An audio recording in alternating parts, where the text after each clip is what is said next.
സത്യത്തിൽ ഈ സർവകലാശാലകളൊക്കെ ഇങ്ങനെ വന്നതിൽ കൂടി അങ്ങനെ ഒരു ഇത് പ്രതിഫലിക്കുന്നുണ്ട്. അങ്ങനെയല്ലെങ്കിൽ ഇന്ത്യയിൽ ഒരേ ഒരു സർവകലാശാല പോരെ.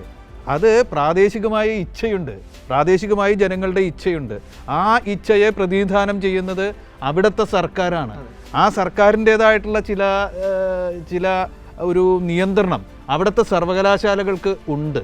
അങ്ങനെയാണ് പ്രാദേശിക സർവകലാശാലകൾ അംഗീകരിക്കപ്പെടുന്നതും അതിന് അർത്ഥമുണ്ടാകുന്നതും അവിടെ ഇത്തരം നിയമങ്ങളൊക്കെ ഉണ്ടാകുന്നതും. അതെല്ലാം കാറ്റിൽ പറത്തിക്കൊണ്ട് കേന്ദ്ര ഭരണകക്ഷി എത്ര ശതമാനം പേരാണ് വോട്ട് ചെയ്തിരിക്കുന്നതെന്നൊക്കെ നമുക്കറിയാം. കേന്ദ്ര ഭരണകക്ഷിയായി മാറിയ ഒരു കക്ഷിയുടെ ഇച്ഛ ഒളിച്ചു കടത്തുന്ന ആളുകളായിട്ട് ഇവരൊക്കെ മാറും. ആരിഫ് മുഹമ്മദ് ഖാൻ ചെയ്യേണ്ടത് ഈ കേരള സർവകലാശാലയുടെ എങ്കിലും ആപ്തവാക്യം അതൊന്ന് ശ്രദ്ധിക്കുകയാണ്.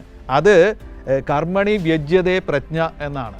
അതായത് ഒരാളുടെ കർമ്മമാണ് അയാളുടെ ബുദ്ധിയെ റിഫ്ലക്റ്റ് ചെയ്ത് കാണിക്കുന്നത്. കർമ്മത്തിലൂടെയാണ് അയാളുടെ മനസ്സിലെന്താണുള്ളത് എന്ന് നമുക്കറിയാമെന്ന്.